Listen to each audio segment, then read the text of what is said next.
And Bezos gives the example of a product that was being returned. So one product that was an expensive product. Amazon was something like a third of the products were being returned for a refund, which Amazon do automatically. And they looked at this and they got in touch with the supplier and said, there's something wrong with your product. I want you to deal with this, that I want you to get it fixed, otherwise we're going to stop selling it. So the supplier says, nothing wrong with the product. Anyway, a huge argument. Bezos gets involved and he says, well, why are people returning it? And when it came down to it, the problem was they're returning it because there were faults in the product. When you found out what those faults were, you found they weren't to do with the way the product left the factory. They were the way the product was shipped. When you begin to look at the way the product was shipped, you then began to see that some of the packaging allowed extra pressures to be put on parts of the product. The packaging wasn't universally bad, but it allowed extra pressure to be put on some parts of the product. That in turn, when you looked at that, it created weaknesses in the product. When you looked at that, it meant that products were much more likely to fail. Some products were much more likely to fail. So Bezos' suggestion was, working with the manufacturer, was to change the packaging, to make it more robust and to protect the product more. And they went from 33% returns down to practically zero by changing something that is cheap and simple. Whereas at the beginning it's your product that's wrong, modify your product. And the manufacturer could have gone ahead and modified the product again and again and again, would have done nothing to the returns. So it's only when he got down to that level that he realized that something pretty basic was going wrong, but it was invisible until you asked the questions. You ask those whys. So I think the CEOs should ask the Jeff Bezos 6 whys. Don't take from the first person who says, we got a problem here, this is the solution. Find out what the solution really is. That is systems thinking. Welcome to another edition of ContraMinds. We are living in a time of remarkable change in the world of learning. Artificial intelligence, advanced digital tools, and immersive technologies are transforming education on a global scale. This shift isn't confined to traditional academic settings. Organizations are also reimagining how people learn, how learning is institutionalized, and how newly acquired knowledge is applied in the workplace. Today, we are delighted to introduce a guest who has dedicated his career to this field, serving as both a change agent and a catalyst in revolutionizing learning for individuals and organizations alike. Joining Swami is Dr. Nigel Paine, a change-focused leader with a worldwide reputation in organizational development and learning. Dr. Nigel brings a unique perspective, having worked across public, private, and academic sectors. His impressive career includes establishing the BBC's learning and development operations. Dr. Nigel's expertise lies in leveraging learning technologies to maximize human potential, foster innovation, and enhance performance in the workplace. Throughout the discussion, Dr. Nigel offers numerous examples and engaging anecdotes from his vast experience, providing valuable insights for our listeners. If you find value in this conversation, we encourage you to like, subscribe, rate, and comment on this episode. By subscribing, you will receive automatic updates whenever we release new episodes. Before we delve into our enlightening conversation with Dr. Nigel, a brief word from our sponsors. Today's episode is proudly brought to you by Effortless. Effortless is the ultimate solution for startups and SMBs seeking seamless money management and compliance handling. Effortless wasn't just created by anyone. It was crafted by chartered accountant turned entrepreneurs who understand the pulse of startups and SMBs. Visit www.goeffortless.ai and embark on a journey that will redefine the way you do business.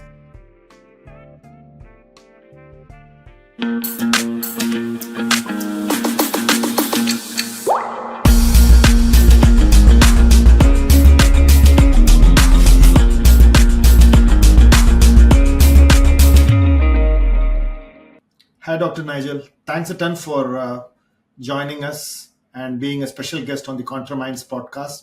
Lovely having you here and really looking forward to this conversation. It's a pleasure. It's also a pleasure to cross continents. I love talking to people around the world, and you're talking to me from Mumbai, which is one of my special places in the world. So I'm very pleased to talk to you, Swami. Thank you. Thanks, Nigel. I wanted to start off this conversation with something. When I track your career, you have done many phases of transitions in your career, right? And what's been your learning across these years when you've transitioned different phases of your career, and what's been the learning that you've taken back? I suppose there are three aspects. The first aspect is that I really was quite embarrassed about my career because it wasn't logical, it wasn't linear, it was all over the place. Literally, I jumped from place to place. And what I came to realize is I call it a scribble career. So instead of a nice straight line, it's like this, my career. That is okay. That can lead you to good places. And I try and persuade other people that just because you're a product manager doesn't mean you have to become a senior product manager and then the director of project management. You can do other things. The second learning was that every time I chose a shift, but the fundamental basis of it was I need to learn more, I need to understand more, I need new challenges. And the third thing I learned was that I get bored with doing the same thing, and I'm not productive when I'm bored. So that looking backwards, and it may be that I'm just kind of over egging the cake, as we say in the UK. I may be over egging the cake, but it seemed to me that I made good decisions. I focused on learning, and I also learned more, grew more, did new things, had more challenges than if I'd stuck with one place and spent my whole career in that place. Brilliant summary, Nigel. I think it gave me a holistic view of how it's okay to be vulnerable. It's okay to be embarrassed, and not every career actually goes up and up, but you can actually take path sideways and then move. I think that example of yours was very interesting. uh, Now that you actually do this whole organizational learning, you are a coach, you are doing transformation, you are probably one of the leading specialists on organization learning. One of the things that I wanted to talk to you was, uh, what is the most important shift that you are seeing in people wanting to learn, and how is it learning that was there 15-20 years back to how learning will transition over the next decade or so? I think we've seen a number of shifts, and I'm old enough to have lived through a number of fundamental shifts. So that, I remember the 1990s when Senge published his book, The Fifth Discipline, and Argyris published his book on organizational learning. There was a real focus on what they called the learning organization. And if you read GE's 2000 annual report, in it, the CEO of GE says, if GE learns slower than the world, GE will die. If GE learns faster than the world, it will flourish. So he doesn't talk about individual learning. He talks about GE as a whole having a real grip on the way the world is changing and being on top of that. So there was a big flourish of interest in the power of organizational learning, which died entirely. By 2005, no one even thought about it, or just a few academic articles. There was no real focus on it. And I think the reason for that was that we suddenly became obsessed with personalization, the power of IT, the one for one, just for me, individual learning, and all of those things pushed aside a notion of organizational learning. And that, in retrospect, worried me a great deal, because it seemed to me that you can't solve organizational problems by just boosting a few people or by saying, Swami, you're talent, but you, Nigel, you're not talent. You're not as talented as Swami. We're going to invest in Swami because he's talent. Because the truth is that if you split people and you divide them into talent and not talent, you end up fracturing the organization. And the ones with talent go because they think, well, I'm so talented, I'm too good for this organization.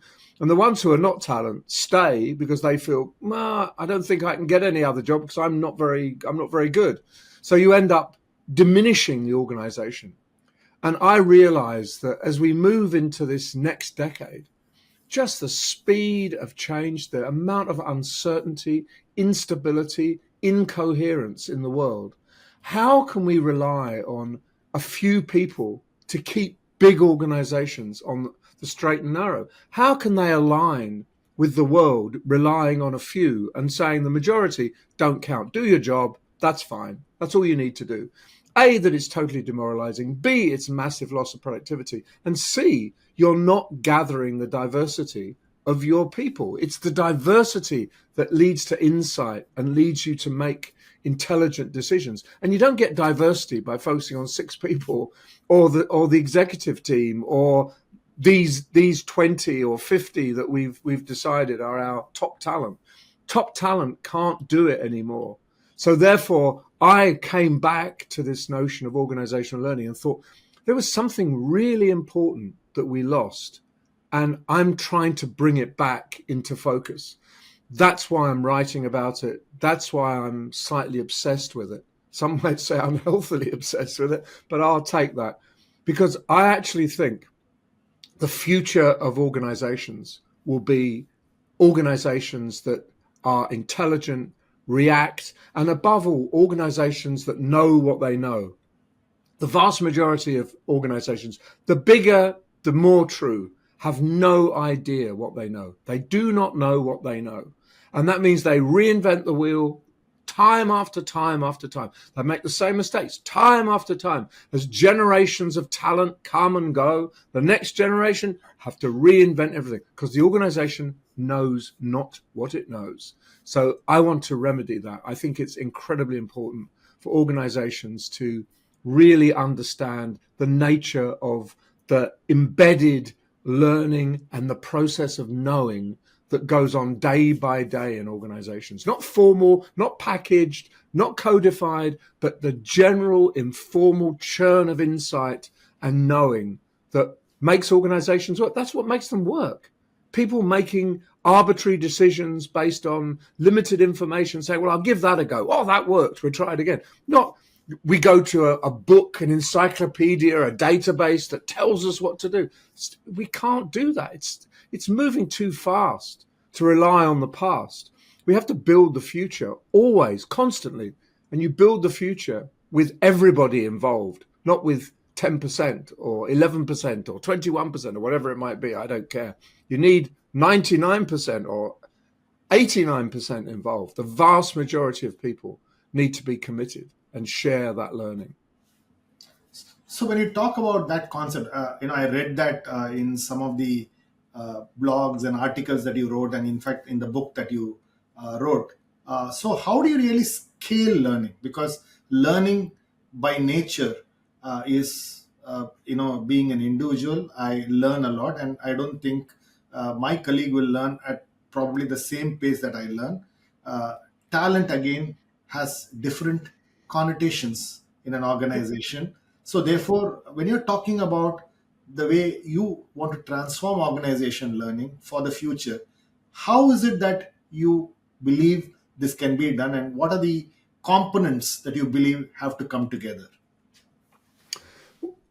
The model that you're talking about focuses on individual ability, individual learning, and individual process that is outside the day-to-day churn.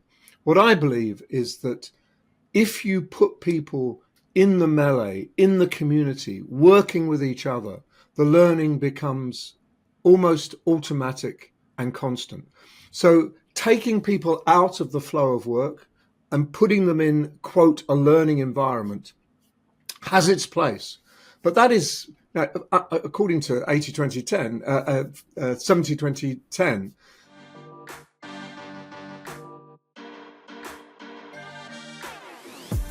that is only 10%.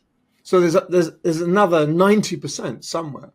And I think that helping people learn from each other, building learning communities, working on really thorny, knotty, what I call wicked problems together is a way of accelerating learning.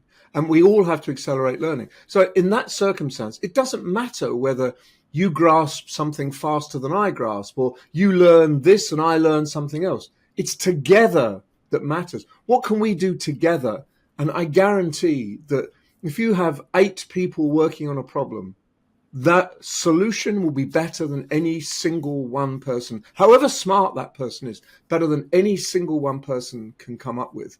So I'm a great believer in focusing on not knowledge, but knowing. If you accelerate the process of knowing, that's informal, that is communal, that is in operational reality, not in fixed terms. It's what goes on in the day to day. If you can do all of that, then you're a long way to making sure everybody is learning, even if people learn at different paces and learn different things. You know, if we were working together, you might focus on the quant side. You're really good at figures. You can produce wonderful graphs. I focus on maybe the qualitative side. I'm good at analyzing trends and so on. Together, we're the complete picture. But to expect me to do everything and you to do everything, and we do it in competition, is crazy. It's completely crazy. So I think we've got to stop thinking in the school model. You know, a lecturer in a university is aiming at individuals who are given individual assignments which are marked for their individual competence or non-competence, whatever it might be. Same in schools. And we transfer that model into organizations, whereas organizations are way more complex. Because when you're working in an organization, it's not just about you and the organization. It's about what you can do for the organization to make the organization better, to improve its performance. And for you, that increases your productivity, your happiness at work, your feeling of satisfaction. So it's a much more complex interaction between an individual and the workplace than it is between a pupil and a school or a student and the university. Brilliant. You used a phrase which I really picked up, not just in this conversation, but in some of your writings. You talk about knowing before knowledge. Yes. Right? Yes. Can you explain what does that mean really? Yes. It's quite simple. Knowledge is something that's agreed and explicit and codified and packaged. Knowing is the messy process of experimentation, of testing, of conversation, of debate, and so on. So knowing eventually becomes knowledge. But if you focus only on the knowledge, A, you miss that really important process of knowing. And B, knowledge has to be replaced, upgraded, changed. If all you're doing is waiting for the next piece of knowledge to be codified, you're missing that process. And what you should be doing, I tell people in learning, you should be encouraging that process of knowing. Accelerate that in order to get to knowledge much quicker. And don't punish people because they're not certain, because they haven't got a complete view. Don't punish people because they try something and it doesn't work. You should be celebrating that because that's all part of the messy process of knowing. So, I think we should be focusing much more on knowing and much less on knowledge. And that's why I've always had my problems with KM systems, knowledge management systems. I always felt that knowledge management systems were so formal and structured that they wouldn't work for most people. They would drive most people mad. And they drove me mad, completely mad. So there's a quote from David Niccolini, and he says, "Get beyond discourses, paradigms, logics, and get at the daily reality of local tactics, pockets of resistance, dialects, collusions, and contradictions." And I completely 100% agree with that. David Niccolini in 2003, he was saying that. And he's right. Every organization has dialects. If you just focus on the formal received language, it's like if you say to India, you can only understand India by knowing English. That's the main, language of parliament and the language of law. Go and learn English if you want to understand India. That's nonsense. And that's nonsense. You understand India by the richness of its culture and it's dialects that make India what it is. And when you explore the dialects, those pockets of resistance, the different views and cultures around the country, you suddenly get a sense of what really makes India tick. And it helps you understand some of the things that are surprising. You say, why would they do that in India? Well, the answer is because if you listen to the dialects, the collusions, the contradictions, you begin to understand a very, very complex country. Now, I'm not saying every organization is as big or as complex as India, but I am saying that very few organizations are straightforward. You just have your discourses, you have your written rules, you have your organizational logic, and that's all you need. That's what they tell you need. But the truth is, if you want to understand, if you want to make a contribution, you've got to get beyond that. To me, that's superficial because it's received opinion. You've got to get at the building of opinion and the building of knowledge. So that there's Chris Argyris talks about double loop learning.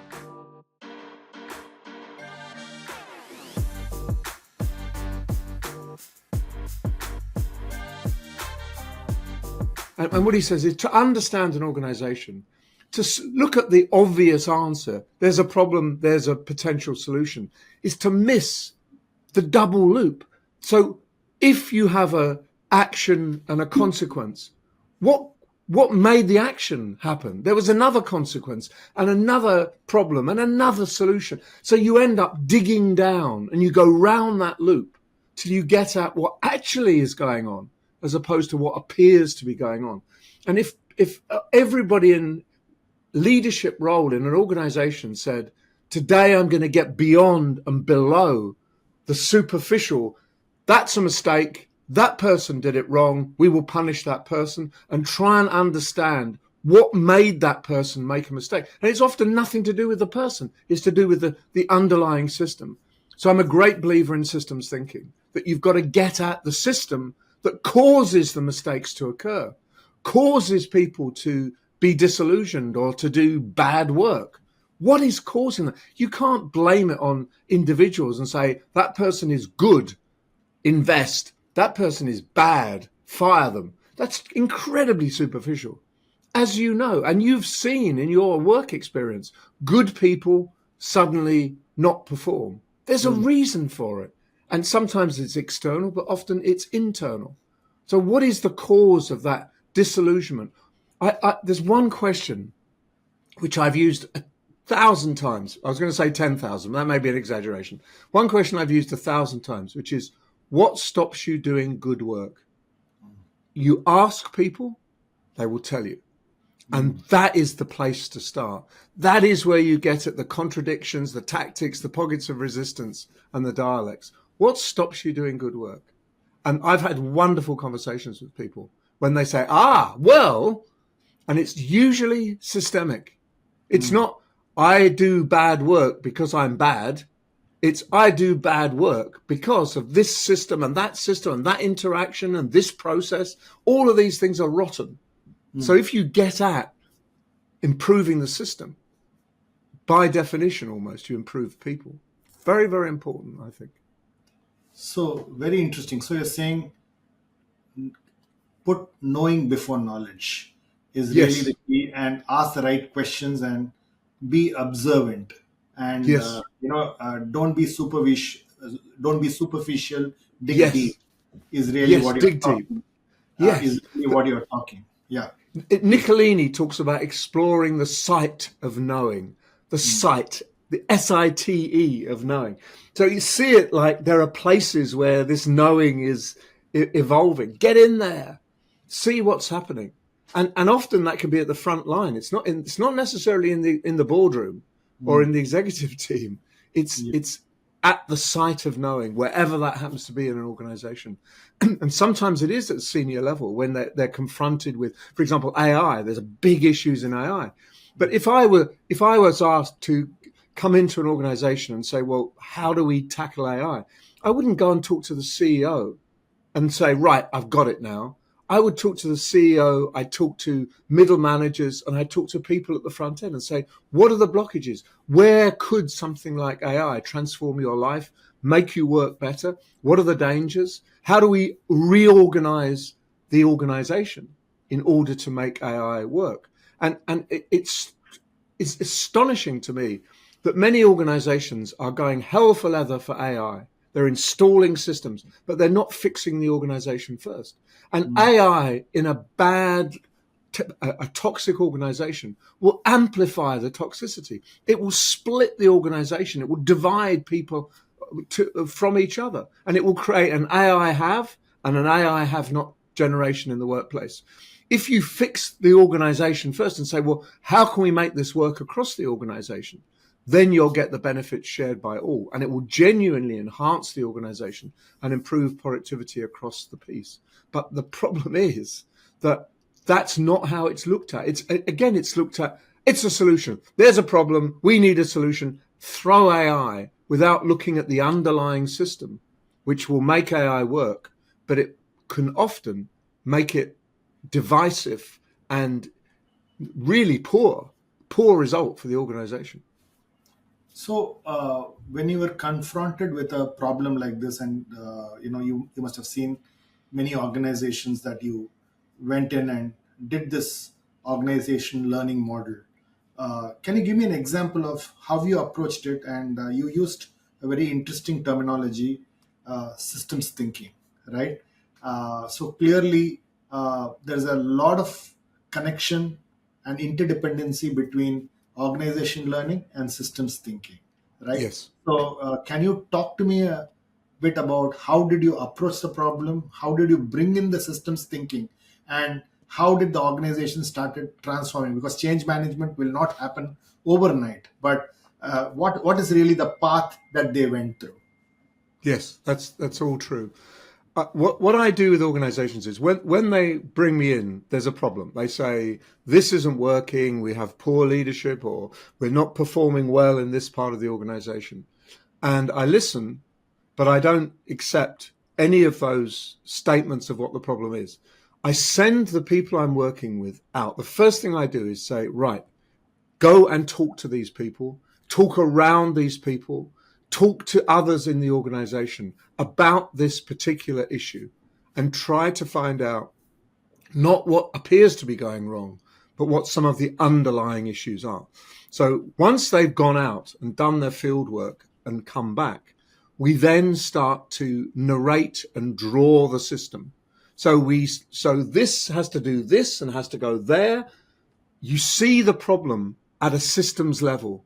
You get away from seeing the problem as a bunch of people who are good or bad. And that is always superficial and inconclusive. So once you see the system failing people, you then can say, well, what can we change and what can't we change? And you can't change everything. But often it's small things that are changed can make a big difference, big impact. Now, I always suggest start with something small, a few small things, make those changes, go back and do your field work. Did it help? Are things different? What changes do you notice? And if we're on the right path, you then maybe do some more changes around the model. Check you're right, check the model is correct, but keep modifying the system till it's optimal. And when it's optimal, don't think job done for life. It will be optimal for 6 months, maybe, or 3 months even. You go back and you check and say, well, what has become suboptimal? How can we make it optimal? So you get people to focus on things that they can control, things that they can change, but to focus on changing processes, changing beliefs, changing systems, rather than imagining that if there's a problem, give them a course, train them. They need to be trained. Often that's got nothing whatsoever to do with it. Highly competent people do terrible things, not because they're not competent, but because they're forced to, they're not interested, they choose to do something different. So, you have to get beyond blaming individuals. And sadly, so much of the learning and development in organizations focuses on poor performing individuals or good performing individuals and not on the underlying system. So, for example, if you take Brinkerhofer's model, what he says is if you look at if you deliver some kind of development program, maybe on the introduction of AI, you'll find that it doesn't work evenly throughout the company because of the pockets of resistance, the dialects and the contradictions. What you do is you track through to who did this really well and who did this really poorly. And you don't say, well, fire them, promote them. You say, what made them do it so well? And they will tell you, there's this, and I got that support, and my line manager, whatever. And if you say, why did you struggle with this? Well, it's because I had to do this, and I couldn't get approval here. And so you always find that the key, not always, but you mostly find that the key elements for success and failure are not good or bad training and development. It's good and bad systems.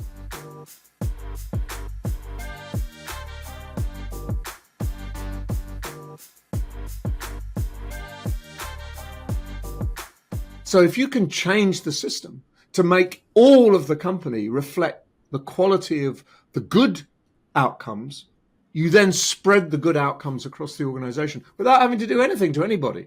You just change the system. So that's what I mean by systems thinking. I think it's really important. And again, systems thinking, well, Senge's fifth discipline, the fifth discipline was systems thinking.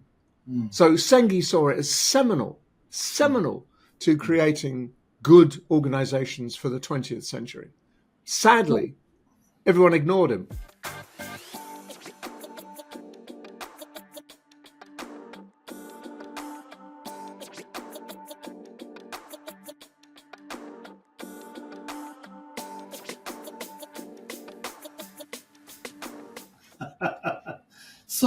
So clearly, if I was a leader and I want to really think about developing my systems thinking, how do I go about, building this capability in me? Because most leaders actually don't, in my view, and correct me if I'm wrong, do not connect the unconnected.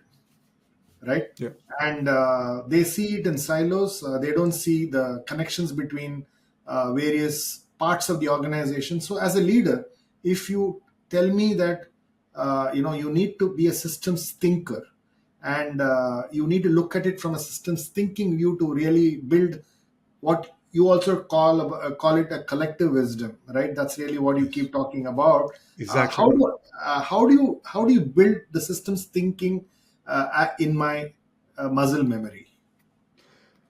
If you follow Jeff Bezos, the founder of Amazon, no longer the CEO, but the guy behind Amazon, if you follow Jeff Bezos says he's got something called the 6 whys. And what that means is Jeff Bezos says that when he was running Amazon, he would never get involved in the simple problems that could be solved by his staff. Something went wrong, you fix it. He'd wait until there was a really, really big problem that Amazon faced, a really tricky problem. And then he'd get involved and he'd get involved not by saying, you idiots, this is what you do. He'd get involved by asking, why did that happen? And they say, well, there's this. And he said, so why did that happen? And then why did that happen? And why did that happen? And he says that until you get to the 6th level of why, you don't understand the problem. And he said, once you get to the 6th level of why, you begin to fix the problem at the 6th level, and that fixes the problem at the 5th, 4th, 3rd, 2nd, and the problem begins to go away.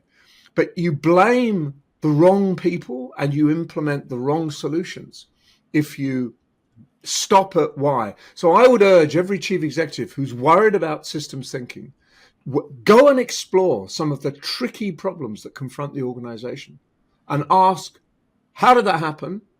How did that happen? How did that happen? And how did that happen?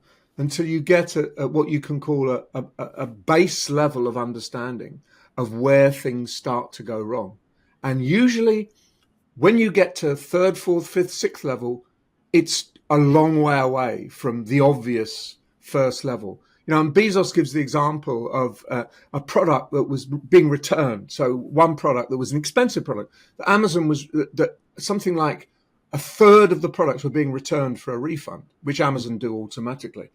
And they looked at this and they got in touch with the supplier and said, there's something wrong with your product. I want you to deal with this, that I want you to get it fixed, otherwise we're going to stop selling it. So the supplier says, nothing wrong with the product. Anyway, the huge argument. Bezos gets involved and he says, well, why are people returning it? And when it came down to it, the problem was they're returning it because there were faults in the product. When you found out what those faults were, you found they weren't to do with the way the product left the factory. They were the way the product was shipped. When you begin to look at the way the product was shipped, you then began to see that some of the packaging allowed extra pressures to be put on parts of the product. The packaging wasn't universally bad, but it allowed extra pressure to be put on some parts of the product. That in turn, when you looked at that, it created weaknesses in the product. When you looked at that, it meant that products were much more likely to fail. Some products were much more likely to fail. So Bezos' suggestion was, working with the manufacturer, was to change the packaging, to make it more robust and to protect the product more. And they went from 33% returns down to practically zero by changing something that is cheap and simple. Whereas at the beginning, it's your product that's wrong. Modify your product. And the manufacturer could have gone ahead and modified the product again and again and again, would have done nothing to the returns. So it's only when he got down to that level that he realized that something pretty basic was going wrong, but it was invisible until you asked the questions. You ask those whys. So I think the CEOs should ask the Jeff Bezos 6 whys. Don't take an answer from the first person who says, we got a problem here, this is the solution. Find out what the solution really is. That is systems thinking. Think about the system that led to the problem, not the individual who caused the problem. That's pretty fundamental. And when you have a problem, change the system to make sure it doesn't happen again. Don't fire the individual, because it will happen again. Fantastic. Exactly the same problem. Fantastic. So when you go through this process, Dr. Nigel, one of the questions that keep coming to me is, as we grow in experience, what happens is knowledge becomes invisible, right? And that's something that that becomes a problem for people who have had many years of experience, and therefore adult learning is something that you focus on. And if I were an individual and part of an organization, how do I ensure that there is rapid adult learning, unlike the learning that you did in when you were young and when you were in school? Adult learning is very, very different, and you are a big proponent of adult learning, and you've done a lot of research on that. So talk to me about what differentiates adult learning from the traditional learning that happens in schools and colleges, and how should adults learn to accelerate their knowing and therefore their knowledge and get into this continuous loop of knowledge and knowing? It's a great question. And when you are a child, when you're learning at school, most of what you learn is completely new. So you learn almost like an empty vessel in some ways. The teacher tells you something, you look at that, you understand it, you learn it, you know it, and you regurgitate it in an examination. And if you're good at that process of processing, listening, writing, learning, regurgitation, you do well at school. The problem is that if you apply that model in the world of work, there are 3 or 4 things that are fundamentally wrong. The first is that as an adult, you have a lot of experience in the world. And your experience dictates your behavior to a large extent. And if what I'm trying to tell you to learn goes against your experience, you will resist. You may not obviously and say, I don't agree with that. You'll sit there quietly. But at the end of the session, you'll walk out saying, load of rubbish. Not going to do it. That's not right. This is what's right. This is what I've learned over 20 years or 30 years or 40 years. So adults have experience. Also, adults have a lot of tacit knowledge. They may not have explicit knowledge, but they have tacit knowledge of how things work in the world and in the organization. And what they need to do is make that tacit knowledge more explicit, more conscious. They need to talk about it to be able to explain it and turn it into something that can be shared. Now, that is a whole process of learning that's got nothing to do with I'm an expert, you're not, I tell you, you learn. And too much development in organizations is focused on I'm the expert, you're not, do what I tell you. And often that is why it's ineffective, because if you don't respect the lifetime of knowledge that you're dealing with, sometimes in the room there will be hundreds of years of knowledge and experience, and you just put it all to one side and say, you know nothing, I'll treat you all the same, we'll just focus on you learning things and regurgitate them to me, and now you're competent. Of course, you're not competent at all. You may know things. You may even be able to know how to do things, but that doesn't mean you're going to do them in practice. So the whole point about adults is that, one, they learn best from each other, so that the whole it goes back to Vygotsky. It goes back to the zone of proximal development. If you put people of roughly the same level together, they will accelerate their learning together. And it's a great experience. It's not threatening in any way.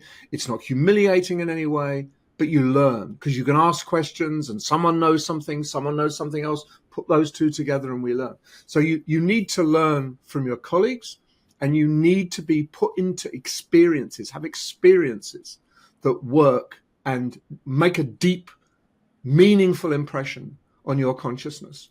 So that if you have an experience, that is so much more emotionally engaging than a fact. And we're learning from contemporary leadership development. They're giving people abstract models and throwing McKinsey at them or throwing Harvard Business Review at them. Doesn't necessarily change anything to do with their leadership. Put them in an experience where they see some of the consequences of bad leadership. You engage them emotionally and viscerally. And at that point, they're learning and they're changing their behavior.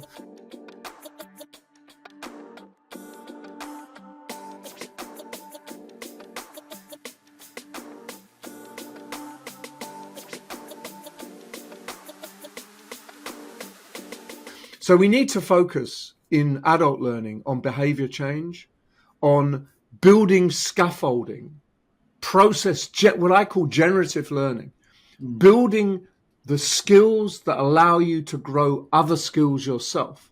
And if we focused on those and not on the other skills almost take care of themselves.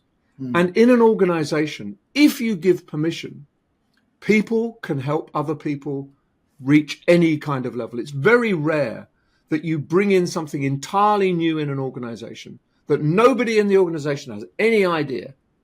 Usually there are enough people who know. If you let them loose, they will share the knowledge and they will begin to work out the tacit knowledge that becomes explicit knowledge, that becomes process, that becomes embedded in systems, and you move forward. So adults are way more complex than an 8-year-old in terms of their learning. Now, an 8-year-old learns fast, and it's because their brain is unformed. An adult learns more slowly because their brain is formed, and they've already got a ton of stuff in their brain. And what you've got to do is, in neuroscience terms, you've got to make those neurons connect, and connect in a way that creates good, strong connections that you remember and can recall. That is the process, and that is the way the brain works. The brain learns by building connections. But when there aren't many connections, you just put one and then another. When you've got a lot of connections, you often have to replace connections. That is changing habit. Habits are trenches in your brain. You do things because you've always done them. It's not intellectual, it's emotional. So many so-called intellectual decisions are actually emotional decisions. So you've got to undo some of those connections in order to make even stronger connections to do something else. At that point, behavior changes. So if you've got an adult community really excited by the power of their collective learning, you've got an engaged workforce and you've got a powerful, massive increase in productivity. And you'll never get that by just saying, you're talent, you're not talent, focus on your own, do this course for half an hour, do this course for an hour, do this course, then report on it to your line manager and then go and do. That is not the best way for adults to learn. Sitting on their own in front of a laptop, or even sitting on their own in a room facing the facing the front. The best way you learn in a room is turn the chairs round and see what other people think.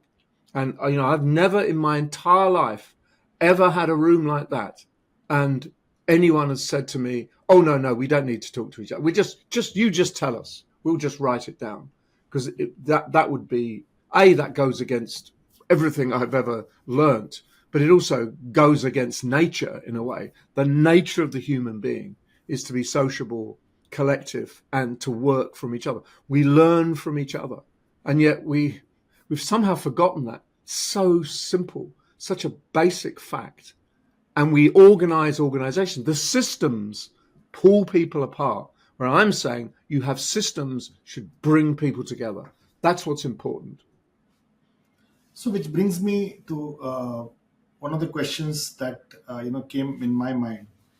Therefore, how do you structure these interventions? Can you talk to me about a particular intervention in adult learning that you built using technology, using the community as a platform for learning, and what happened because of the intervention, and how was that intervention different from the traditional learning interventions? Can you give me, if it's not confidential, maybe how you were brought in and how you structured that intervention, which then created the the aha moment, if I were to call it.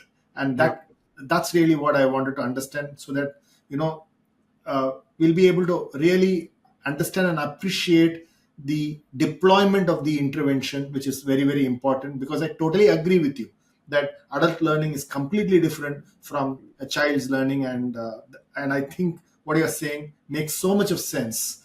And we come with our cognitive bias. There's a lot of unwritten, I would call it resistance to change, and these are some of the things that you need to break really. And some of these decisions, as you rightly said, are not intellectual decisions but emotional decisions, right? So therefore, can you give me an example of how you structured that intervention and it created that aha moment? I'll give you a couple, and from the BBC days. When the BBC used to have 15,000 journalists, the BBC was mandated and renowned for its objectivity, its lack of bias, etc. It was very proud of this, but there were problems, and some of those problems were urgent. For example, there was a mandate from the House of Lords, that's a very senior group of legislators, saying the BBC didn't understand the Israel-Arab conflict well enough in depth. So it was at the very center. Jeremy Bowen, our Middle East correspondent, who's still in the BBC. Jeremy is an expert. Jeremy never makes mistakes. But when you get to a local news, or you get down the way and there's some small issue that involved Palestine and Israel, you ended up with some bad errors, calling the wrong people terrorists, to define some land as Israel when it was actually occupied, to whatever it might be. Big mistakes. So we were told that we had to get every single journalist in the BBC au fait with what was going on. And we can do it. We could have done it by giving them a lecture, by writing them, these are the facts. Boom, boom, boom, boom. Learn those facts. None of those things would have had any impact whatsoever. So what we did was we created an interactive program that people did it in groups, individually and then in groups. And so imagine the thing starts, beep, beep, beep, beep, beep, beep, beep, news flash. There's a bomb on a bus in somewhere or the other. There's a bomb on a bus. It looks like 3 people are killed. We don't know exactly. You're the journalist. You have to write the first 50 words for BBC Online. You've got 30 seconds to write 50 words. So you begin. Oh, there looks like a terrorist attack on a... You finish. Then suddenly, beep, beep, beep, beep, all the words that are contentious are highlighted in red. And you look at it and it says, you can't call someone a terrorist. You don't even know who they were. And you can't call them a freedom fighter because they're not necessarily freedom fighters. and you can't say that it was an attack because you don't know the circumstance. So then it says, okay, go back and rewrite the 50 words. You have another 30 seconds now. So you write it there, and it's better, and you're nearly there. But the group, what did you learn? Share amongst the group. What did you get wrong? And someone says, well, I still don't understand the difference between freedom fighter, terrorist. What's the big deal? Someone else says, well, there isn't, blah, blah, blah. And then eventually the person running the session will bring in some relevant information, usually from Jeremy Bowen. He was the advisor. So there will be a bit from Jeremy Bowen saying, it is really important you do not confuse this and this and this. And therefore, this is the terminology that offends the least number of people. And then it goes on and it says, update of the news, update of the story. And then you work through the whole story. You have to write 200 words that are accurate, unbiased, and you have to react to the moment because we're doing it in real time. It's not 3 people died, it's 6 people have died. Looks like one of them was a Palestinian well-known figure who was wearing a bomb in a backpack. Right, how do you talk about that? And so on and so forth. So the whole thing is focused on action and instant action, the journalist instinct. How do you get a story out quickly, which is accurate? And then there are issues with geography, that this is going on here. You've got 10 seconds. Where is this happening? And you can say the occupied territories, you can say Israel, you can say Palestine, but not all of those are correct. If you say the occupied territories, you offend somebody. If you say Palestine, you offend someone else. If you say Israel, you offend someone else. So you've got to learn the whole sensitivity around the area. So each person was put through 5 scenarios, and each scenario, then you had the received opinion from BBC experts like Jeremy Bowen, but you learnt it viscerally. You learnt it by being involved and the pressure, to say you've got 30 seconds to write 20, this is difficult. And journalists do have to react in real time. So there's no point having an intellectual discussion saying, oh, yeah, well, we could do this and we could do this. When in reality, as soon as they get back to the news desk, they have to react in real time. So the whole experience was entirely based on the reality of political life and journalistic life and the way news happens 24/7 in a news organization. And the result was that we started the thing, and every single journalist went through it within 6 months. We did the whole thing in 6 months, which is what the House of Lords said. You should be able to do this, complete this in 6 months. If we'd have done it through 20 people in a room, it would have taken, you imagine, 15,000 people, 20 in a room, it would have taken 5 years. If we'd have written a pamphlet, we could have got it out in a week, but it would have been absolutely useless. Yeah. So what we did, working with the journalists involved, was something that changed people's views forever. At the end of it, people said, I really feel confident. I'm beginning finally to understand why there are such sensitivities in reporting on the Middle East. And that was very, very important for the BBC. So it could go back to the House of Lords and say, we've done it. And you will see a difference. You will judge us by our reporting. And sure enough, the complaints about the BBC's reporting on Israel and the Arabs went down by 90%, something like that. That was a big result. But as far as I could work out, that was the only way we could do it, in partnership with the experts, but doing it in that visceral, emotional, in the moment way. And another example is very similar. We did a course for journalists where they're in the room. So we did it in journalist teams. So it wasn't every journalist. It was current affairs stuff. And someone runs in the room and picks up a phone. There's a phone on the table and said, I need to speak to someone on the news desk. So the person ran and said, who's going to be on the news desk? Go on, who? So someone says, me. So, right. Oh, all right. Well, I've just come from so-and-so hospital. I can't give my name. But there's something really terrible going on. Patients are dying, and they're dying. So this major piece of news. And the other person has to react. And if they won't give their name, How are they going to cooperate? If they just say, right, I'll come down, I'll take the story, we'll get that out today. That's wrong as well. So you can't dismiss it and you can't agree with it. There's a process. And so everyone else is watching this poor individual grappling with an emerging, potentially huge story. And when that person has done it, the person says, right, I got to go. Then 3 minutes later, the phone rings again. And it's the hello, hi, I phoned earlier. Someone on the news, pick up the phone. So someone else puts their hand up and they do the next stage. And it's all about verifying, corroboration, attribution, investigation, doing your field work, all of those things which are core journalistic skills. And this was an attempt to beef up the journalistic skills, particularly for young journalists. The experienced ones would know what to do, but it was aimed at hundreds of young journalists, and we put it through. And the way we did it was they had this kind of experience, and then at the end of it, the person running the session would say, okay, what have we learned?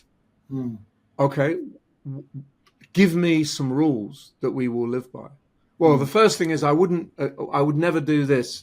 Right, okay, write it on the flip chart. Second rule, well, I'd always ask these questions. Right, let's write that down. So they'd walk out of the room with 5 or 6 key learning points that were then sent round to everyone the next day. Now, that meant that instead of coming in and saying, here are 6 key things that you've got to learn this and learn that, and here's an illustration one, no one would remember them. But when they did it this way, everyone remembered those 6 points because they realized, I'm in deep water here. I'm committing to something I can't prove. I'm agreeing to publish something that I shouldn't be agreeing, or I'm ignoring something that could be absolutely enormous. And my journalistic duty is to follow through. So, there's just 2 examples of how you can approach the learning differently, recognizing the experience that exists in the room, recognizing that people work better with each other, and recognizing that if you get people in the guts, there's some nonsensical idea that learning is an intellectual process. It's equally an emotional process.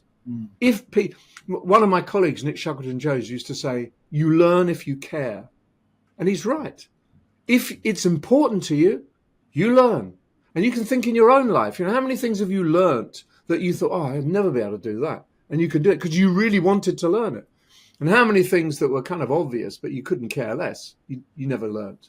You went through the motion, but you never actually learned. And that's true in organizations.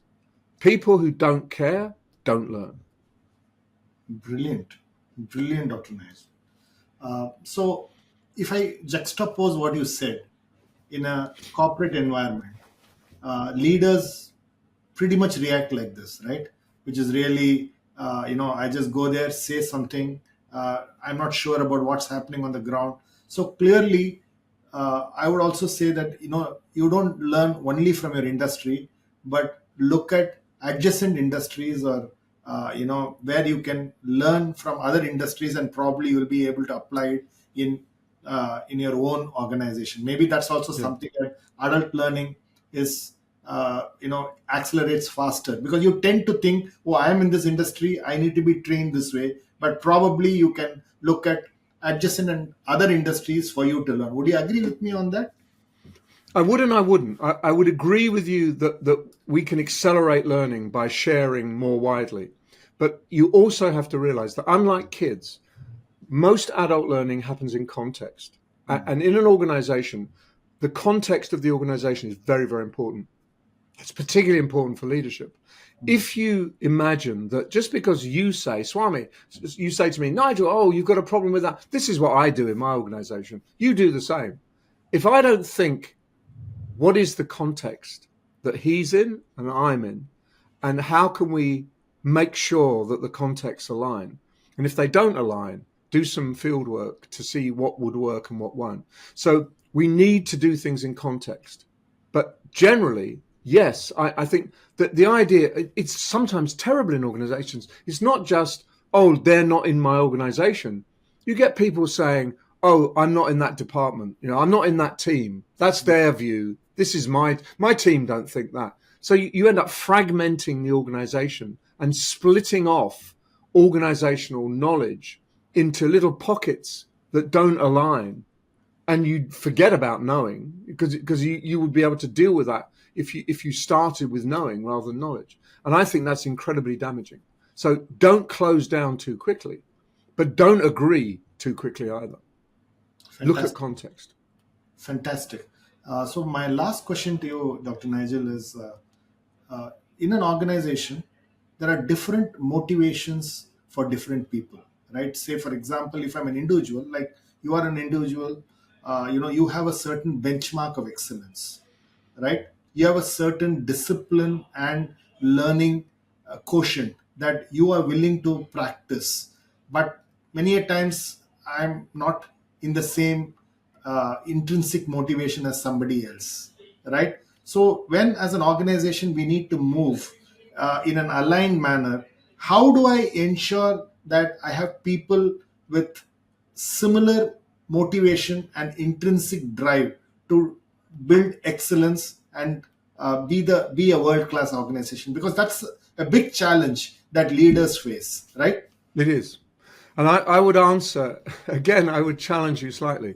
I would answer that the way you do that is through values, not through individuals. I wouldn't screen people out of my organization because they don't demonstrate a lot of resilience. I would make resilience one of the core values and help people understand that and develop themselves so they can demonstrate that value as well. So that I'm a great believer in values-led organizations, not where values are chiseled on the wall or set in stone somewhere else. And as you walk in reception, you see respect, truth.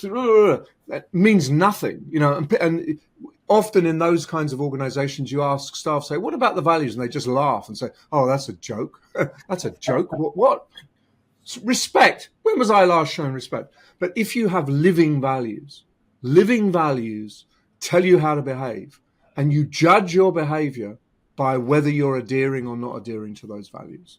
And that is incredibly important. So you build that unified view and you build unified behavior by adhering to the values and making sure that every single member of your organization, whether you've got employed 10 or 100,000, understands that this value in my context for my role means this, and this value in my role in my context means this, so that everybody understands how they can live the values.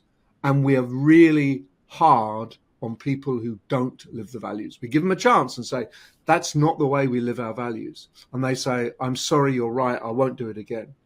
But if they do it again or do it a third time, then they're out, because they've demonstrated that they're incapable of learning to behave in the way that's appropriate for the organization. For me, that is the best way of unifying an organization, rather than telling individuals, you have to do this, or by saying we only recruit people who demonstrate this, this, and this. Clearly, recruitment for behavior is really important. You don't want to recruit psychos who happen to be highly competent. You want to recruit people who will fit in, but you develop those people through their adherence to the values. I think that's incredibly important. Value-driven organizations are rich, rewarding, motivational, great places to work. Organizations without values are chaotic and often toxic, because they have no values. They have no guidelines on how we live. Fantastic. On that note, we're coming to the end of this conversation, and I have a couple of rapid fire questions for you. So what does success mean to you?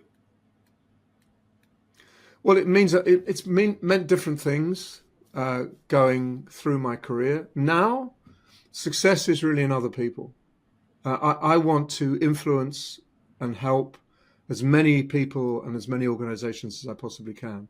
And success to me means when someone says thank you, when someone says I couldn't have done that without you, when someone says my life was in a mess, I really feel on top of it, or when a CEO says my organization was in a mess, but I really feel we're on the right track now. So that's what it means to me now. It's really, I've reached a stage in my life where it doesn't really matter what I think or what happens to me. What matters is the impact I can have on others. And I try to have good impacts on people. I don't always succeed, but I try to have good impacts on people. And I also work with younger people as well. It's not just senior CEOs. I've got mentees who are under 30, and I try and help them as well as trying to help more senior people in organizations. Very nice, very nice. Uh, what's one piece of advice that you will give to a 18-year-old in a university today? Someone in university Yeah, and coming out of university to go into yeah. work, Out of I would university. say when you choose your first job, think about your second. Pick the job that will get you your second job. Pick your job that will create the best opportunity for you going forward. Don't pick your first job because you're going to stay there for the rest of your life. Don't pick your first job because it pays the most. Pick your first job because it will build skills and capabilities that will get you a second job. And think always one job ahead. Fantastic, fantastic. Uh, what's one piece of advice you would have got in your career? A lot of advice, and what's that one piece of advice that stayed with you till today? I think probably maybe there's more than one, but one piece of advice was let it go. Don't bear grudges. Don't get upset. Don't start stomping up and down. Yes, it wasn't good. Yes, it all went wrong. But just Marshall Goldsmith goes, let it go. And I think letting it go is a really good piece of advice. And the second good piece of advice was, I'm very emotional. I show my emotions. Be more in control of your emotions. It's true. I don't get angry anymore. I rarely get angry. And I keep my mouth shut. Sometimes the best advice is shut up. Don't intervene. Don't always have an answer. And just one little third piece of advice, which comes from an advertising executive who formed one of the big Madison Avenue agencies. He had a card in his pocket, and before every meeting, he took it out and he read it. And on that card were the words, just remember, you could be wrong. Put it back in his pocket. And that haunts me.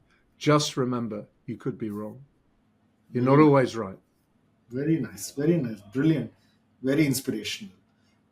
If you were to invite a couple of people, one or two of them or three of them, they may be living or dead, for a dream dinner, who would it be and why? I think I'd have to have a conversation with Chris Argyris about organizational learning and what he thinks and how he came to some of his conclusions. But I'd also really like to talk to some incredibly powerful 19th century thinkers. I'd love to have a conversation with Thomas Carlyle, the historian, or I'd love to have a conversation with Wittgenstein as a philosopher. He's 20th century, I know, not 19th century. So there's some big thinkers. I'd love to know how they came to develop themselves and think what they did. But I'd also like to talk to Charles Dickens about his writing. I'd love to know how someone could just write so much and put himself under pressure and deliver for decades. What was the process of writing that he went through? And George Eliot, the novelist as well, I'd like to ask her about her work is so beautifully crafted. How did she get the ideas? How did the ideas become flesh? So I'd love to talk to those people, but I'd like to talk to some contemporary people. I'd like to talk to Demis Hassabis, who founded DeepMind, the AI a startup which was bought by Google. I'd love to see the ways mind thinks about machine learning. But I suppose above all, I would love to have had dinner with Steve Jobs. I would love to have sat with Steve Jobs and got him on a good day, in a good mood, just to have talked about the way his mind worked. That would have been an absolute joy and privilege. So there are a few people who and they're all men, which is, apart from George Eliot, which is slightly embarrassing. I would have, on a better day, I would equally have equal numbers of men and women. Very nice. I think it's so beautifully put and so beautifully, I think articulated. Excellent. So, what's one piece of belief that you have, which many people don't agree with you most often? Again, a very good question. I actually think it's to do with organizational learning. That when I say we have to switch the entire focus away from individuals and individual capability, and a lot of people think I'm crazy. And I believe that our brain, like we have neurons in the brain, what makes us smart is not the neurons. We have 80 billion of those. We have loads of neurons. What we value are the connections. What makes us smart are the connections. And my analogy is, in an organization, the people are the neurons. What makes an organization smart are the connections between people. And a lot of people don't like that analogy at all, but I do. I really do. I think we need smart organizations, and the better connected an organization, the smarter it becomes. So those two things are tricky, contested, let's say. Thanks, Dr. Nigel. It was fantastic. Your conviction and your belief systems really came out of this conversation, and the articulation of the principles of organization learning was just brilliant. Thanks a lot. Lovely talking to you. Lovely talking to you too.